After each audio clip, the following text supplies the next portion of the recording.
in the back of the car. We're on our way to our first follow-up appointment almost a month after the surgery. And we're gonna get x-rays, see how everything's going. It's been a bit of a whirlwind week. I haven't been sleeping due to some pretty severe, what I can only describe as sciatic nerve pain that's been keeping me up almost every single night. It's just like impossible to find a position to get comfortable in, and I'm hoping that's not something that I'm gonna have to deal with this whole time. But we had a pretty crazy storm that hit the Pacific Northwest and most of, I think, Idaho and Montana as well. Huge winds knocked the power out of our house for the last several days. We actually ended up going and staying at a friend's house. Thank you, Laura and Eddie, for giving us your wonderful house while you were out of town. So overall, we've had a lot of hiccups, but we've had also a lot of blessings, just people helping us out. So much support from community, friends. Just really, really grateful for all the support. But appointment number 1 coming up. How have you been feeling leading up to your first doctor's appointment? It's been a wild ride. I feel like the first couple of weeks even though I was dealing with pain and a lot of discomfort, I just felt like I was in a rhythm of every day I was feeling a little bit better. I was just staying really positive. This last week has definitely been a challenge, and it's at night just been really relentless. I'm not sleeping. So that's been extra challenging. I did take some Tylenol trying to touch it the last couple nights, and it didn't really help that much. And I've been really resistant to going back to taking any more heavier duty pain meds just because it seems like a band-aid effect. So, how many nights in a row has it been that you haven't slept? No, I have no idea. I mean, I've been doing a lot of my sleeping during the day, taking naps and stuff. I think it's been about a week. Yeah, it's been about a week. I might have, had 2 or 3 hours a night, but it's not a lot. On top of that, we had a huge, unusual weather pattern that hit Pacific Northwest, and we lost power in our house, and so we had to relocate because we had no power for 3 days. And luckily, and branches the size of your biceps were hitting our roof all night. All night long, and 2 trees fell down, well, 3 technically, in our driveway. And we thought we were gonna die. Well, you certainly did. So anyway, it's been a more challenging week. How much length do you have today?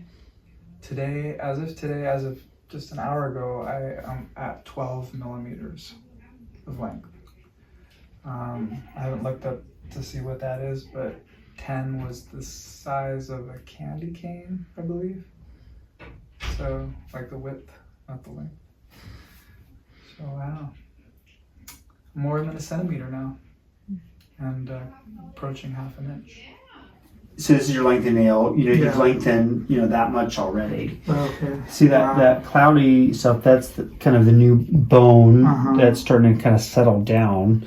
Part of that's from the reamings and everything when we did the surgery itself, but, we'll see interval increase in that lengthening site, but we'll also see more and more of this kind of early bone growth down here too. It's not fully consolidated. Yeah. But once it does, it'll look like, just like your normal bone, which is great. So these are kind of 2 views. And based on what you're seeing, is it right on track? Right on track. Yeah, great. Right on track.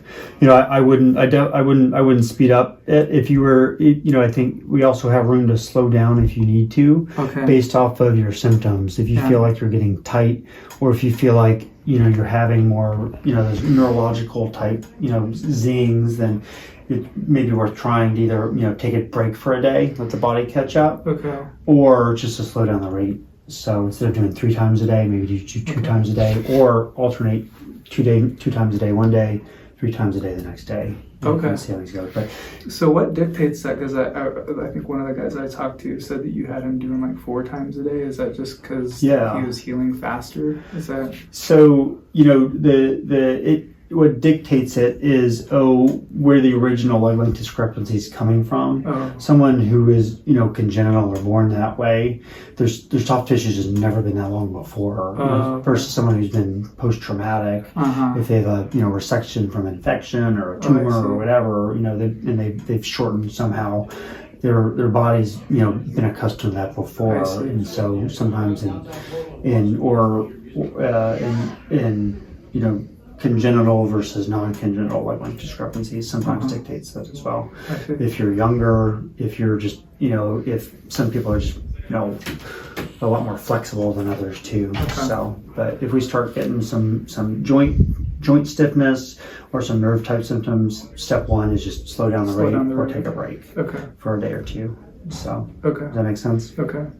And the nerve stuff that I'm experiencing right now, you don't. I think it's likely related to the surgery itself. Okay. You don't think it's the lengthening? Yeah. Usually we see that type of stuff more when we get closer to like the 4 or 5 centimeter mark. I see. Okay. So, yeah, I mean, I'm really, really like I said, I don't have like any attachment to getting, to like 8 centimeters in this one. If I could, that would be a miracle.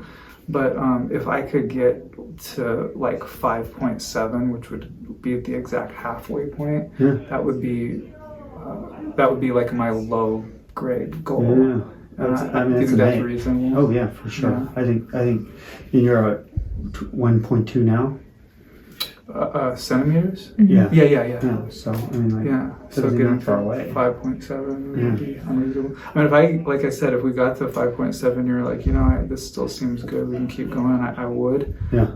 But like I said, if I get to the halfway point, that would feel really like a win. Then, I agree. Yeah. I think those are very practical and very realistic goals. Okay. So. Great. I'm 99% confident we'll get there at least, and 99, probably 95% confident we get to 8 centimeters if we're doing well. So okay. Yeah.